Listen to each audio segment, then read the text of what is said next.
Ipinag-utos ng Department of the Interior and Local Government ang mahigpit at agarang pagpapatupad ng anti-EPAL policy sa buong bansa.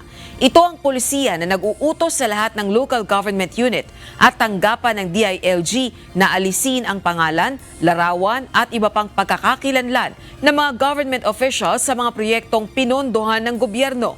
Sa inilabas na Memorandum Circular, ipinagbabawal ang paglalagay ng pangalan, logo, inisyal, color motif, slogan at anumang simbolo ng opisyal sa mga signage, tarpaulin at katulad na materyales na gamit ang pondo ng bayan.